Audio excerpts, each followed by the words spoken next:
At my fiancé's family reunion, name tags on my kids read guest kids. His brother smirked, "You aren't real family." I replied, "Then you won't mind if I take my $50,000 sponsorship back." The mountain air was crisp and cold, but it was nothing compared to the chill that ran down my spine the moment we stepped into the luxury lodge.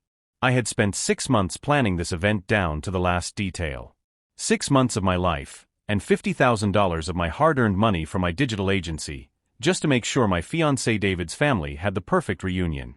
I had paid for the 5-star catering, the premium cabin rentals, the mountain guides, and even the personalized silk-lined gift bags for every single relative. I did it because I loved David, and more importantly, I loved his 2 children, Toby and Lily, whom I had been raising as my own for the last 4 years since their biological mother left. As we walked toward the grand check-in desk, David's brother, Mike, was standing there with a stack of plastic name tags. Mike was the self-appointed family leader, a man who loved to bark orders but never reached for his wallet. He looked at Toby and Lily, then back at me, with a smirk that made my skin crawl. "Here you go," Mike said, tossing 2 tags onto the polished wood counter. I picked them up, expecting to see their names with family printed underneath in gold lettering, just like I had requested from the printers. Instead, in bold, ugly black ink, it read, "Guest Kids." I felt a lump form in my throat. Toby, who is only 8 and incredibly sensitive, looked up at me with wide, confused eyes. "Mom, why does mine say guest? Am I not a cousin like the others? Are we not staying here for real?" I looked at David, waiting for him to snatch those tags and demand new ones. I waited for him to protect the children I had tucked into bed every night for years. But David just looked at his shoes, shifting his weight. "It's probably just a mistake, Mike," David stammered, unable to even look his brother in the eye. Mike laughed, a loud, obnoxious sound that echoed through the high-ceilinged lobby. "No mistake, Dave. We wanted to keep the official lineage clear for the history books and the professional photos. I mean, let's be real. They aren't real family, are they? They're just, well, they're here. They're guests of the family. Let's keep the bloodline pure for the reunion album." Subscribe before part 2, the disrespect is about to hit a whole new level. Hit the bell icon to see how I handled Mike's smirk. The words felt like a physical blow to my chest, knocking the air out of my lungs. I looked around the room. David's parents, Arthur and Martha, were there, wearing their grandparent tags, hugging Mike's children and calling them the future of the name. They didn't even glance at Toby or Lily. It was as if my children were invisible, or worse, a nuisance that had been tolerated for the sake of my bank account. "Mike," I said, my voice low and dangerous, vibrating with a rage I was struggling to contain. "I paid for this reunion. I paid for the $200 A-plate steak dinner you're going to eat tonight. I paid for the $1,200 a night cabin you're sleeping in. I paid for the very booze you've been sipping since you got here. And you're telling me my children, whom I have raised, supported, and loved, are guests?" Mike leaned over the counter, his eyes glinting with a terrifying kind of entitlement. He knew I was rich, and he thought my wealth made me weak. "Look, we appreciate the sponsorship, really. It's a nice gesture. But money doesn't buy blood, Mark. You're the one who wanted to show off how much your agency is making. Don't get emotional just because we're keeping things accurate. You're David's fiancé, sure, for now. But these kids? They're just along for the ride. They don't carry the name." I looked at David again, my heart breaking. "David, say something. Tell your brother that if they are guests, then I am a guest too. Tell him that this is unacceptable." David sighed, rubbing the back of his neck, looking everywhere but at me. "Honey, let's just not make a scene in front of everyone. It's just a piece of plastic. We're here to have a good time. Mike's always been a bit traditional about the family tree. It's a generational thing. Let's just go to our cabin, let the kids play, and relax. We'll fix it later." I realized in that moment that I wasn't just fighting Mike. I was fighting a whole family dynamic that saw me as a bank and my children as outsiders. The $50,000 I had spent wasn't a gift. It was a bribe I was paying to be accepted, and it clearly wasn't working. A cold, hard clarity settled over me. If I wasn't family, then I didn't need to act like family. That evening, the grand banquet began. The smell of prime rib and expensive wine filled the hall. Every decoration, every hand-picked flower, Every scented candle was there because of my credit card. I sat at the table with Toby and Lily, who were unusually quiet, picking at their food. They could feel the tension. They could see that Mike's kids were being ushered into the center of the room for the family photo, while they were told by Mike's wife to wait by the buffet so you don't clutter the shot. Mike stood up to give a speech. He held a glass of the vintage wine I had specially ordered. I want to thank everyone for coming. It's so important to keep the bloodline strong. Family is everything. I've worked hard to put this together. He didn't mention me once. He didn't mention the sponsorship. He took all the credit, puffing out his chest as if he had spent a single dime. Halfway through the meal, Mike's wife, Sarah, leaned over to me. She had a fake, sympathetic smile. "Mark, the kids are a bit energetic, don't you think? Maybe the guest kids should eat in the media room with the nannies? That way the adults can have a proper deep family conversation about the estate and our history." I set my fork down. The metal clinked against the fine china, a sharp ringing sound that seemed to silence the surrounding chatter. The adults, Sarah? I'm the one paying for the proper family conversation. I'm the one who paid for the nannies you're so eager to use. If my children aren't welcome at this table, then quite frankly, none of you are welcome at this resort. Mike smirked again, not believing me for a second. Go ahead, Mark. Make your threats. You'll be crawling back tomorrow morning, begging us to like you. You always do. You think your money makes you one of us, but it doesn't. You're just a guest who happens to have a high credit limit. Sit down and pay the bill. I stood up slowly. I didn't yell. I didn't cry. I looked at Toby and Lily and smiled gently. Kids, go to the cabin and pack your bags. Everything. We're leaving. David grabbed my arm, his face red with embarrassment. Mark, sit down. You're making us look like trash. It's my family's big night. I looked at him, and for the first time, I saw the cowardice in his eyes. He was a man who would sacrifice his children's dignity for a brother who didn't even respect him. No, David. You're making yourself look like a guest in your own life. I'm done. I walked out of the banquet hall, the sound of Mike's laughter following me like a ghost. I went straight to the manager's office. The manager, Mr. Henderson, was a professional man who knew exactly who was signing the checks. He looked up from his ledger, surprised to see me. Mr. Mark? Is there something wrong with the service? Everything is wrong, Mr. Henderson, I said, my voice cold and focused.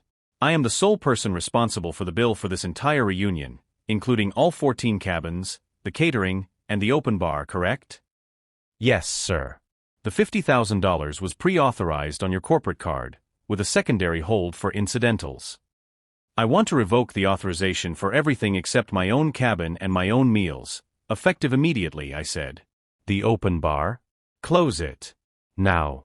The remaining 3 nights for the 12 other cabins? Cancel them. The professional photographer and the mountain guides I hired for tomorrow? Send them home with a full cancellation fee, which I will pay, but they are not to serve this group. If they want to be a real family, they can pay for it with real family money. Mr. Henderson's eyes widened. Sir, that will mean they have to check out by 10 a.m. tomorrow or pay the rack rate themselves. That's nearly $1,500 per cabin per night because of the peak season. Exactly, I said. And please ensure the bar tab for tonight is settled immediately. If Mike orders another bottle, tell him his bloodline needs to provide a credit card. As I walked back toward our cabin, I saw through the lounge windows. Mike was at the bar, laughing and ordering a bottle of the most expensive scotch on the menu, gesturing for the bartender to put it on the room. He didn't know that the well had just run dry. I felt a sense of peace I hadn't felt in years. I was finally stopping the sponsorship of my own disrespect. At 8 a.m., the lodge was in a state of total unadulterated panic. I was sitting on the porch of my cabin, the only cabin still paid for, drinking a fresh coffee and watching the chaos unfold. The manager and his staff had started going door to door, politely informing the family that their rooms were no longer covered by the primary sponsor. I saw Arthur and Martha, David's parents, rushing toward me. Martha was in her bathrobe, looking frantic. Mark. What is happening? The front desk says our cards are being declined. They said the reservation was cancelled and we have to leave in 2 hours. It wasn't cancelled, I said calmly. taking a slow sip of my coffee. It was just narrowed down. I decided that since Toby and Lily are just guests, I should only pay for the guests I actually care about. Which, as it turns out, is just us three. Mike arrived a moment later, his face purple with fury. He looked like he hadn't slept, probably because he'd been arguing with the bartender half the night. You can't do this.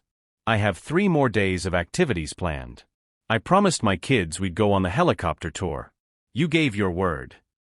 I gave my word to a family that I thought included my children, I replied, standing up to face him. You told me I don't have one here. So Mike, go ahead, use that noble bloodline of yours to pay the bill. I'm sure the resort accepts heritage as a form of payment. Oh, and by the way, the helicopter tour is cancelled too. I redirected the deposit to Toby's college fund.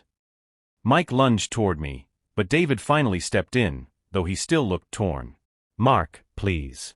Just pay it. I'll talk to him. I'll make him apologize. This is cruel.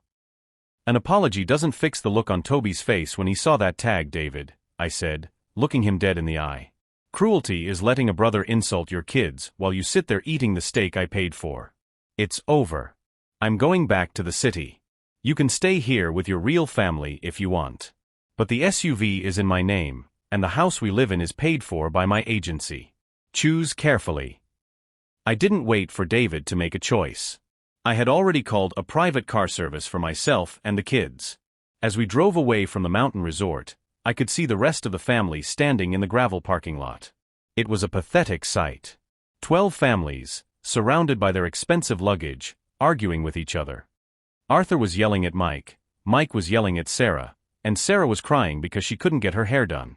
On the drive home, the kids were quiet at first, then Lily started laughing. Mom, did you see Mike's face when he had to carry his own bags? I did, honey, I said, smiling for the first time in days. We're going to find people who don't need a plastic tag to know you're the most important people in the room. By the time I reached the city, my phone was absolutely vibrating with notifications. David's mother sent a 2,000-word email about Christian values, and how I was destroying a legacy over a tiny misunderstanding. Mike sent a series of threatening texts, claiming I had stolen his vacation. I simply forwarded everything to my lawyer with a note, harassment file started. Block them all. I realized that for 4 years, I had been the invisible engine that kept their family's social status running. I had paid for the Christmases they bragged about, the birthdays they posted on Instagram, and the reunions that made them look successful. I had been the softie who just wanted to be loved. But I learned that when you provide everything, people don't love you, they love what you do for them. David came back 3 days later. He didn't come back in a car, he had to take a long-distance bus because he didn't have enough money in his personal account for a last-minute flight or a rental. He walked into the house looking defeated, expecting me to have cooled off and be ready to write a check for his parents' retirement fund, which they had dipped into to pay the resort's exit fees. Mark, we need to talk, he said, dropping his dusty bag on the floor. My parents are devastated. Mike is facing a lawsuit from the guide company because he promised them a tip he couldn't pay. You've humiliated my entire name. Good, I said, not even looking up from my work. They humiliated my children. I'd say the debt is settled.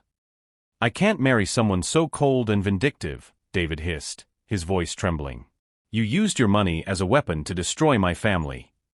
No, David, I said, finally standing up and walking over to him. I used my money as a shield to protect my children. There's a difference. You were the one who had the weapon, your voice, and you refused to use it to defend us. And you're right, you can't marry me. Because I already called the jeweler and the wedding venue. Everything is cancelled.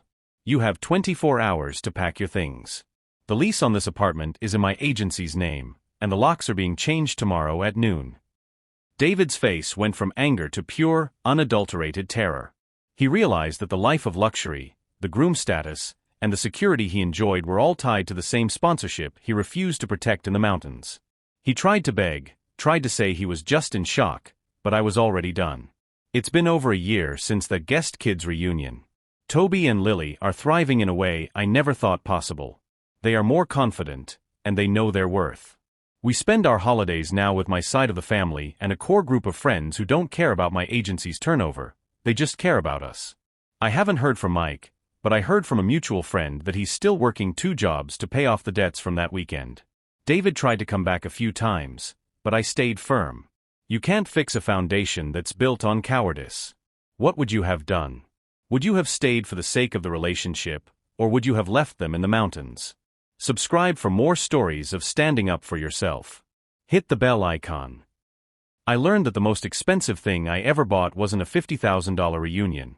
It was the lesson that my peace of mind is priceless. I am finally free of the burden of buying love. And let me tell you, the view from here is much better than the one from that mountain lodge.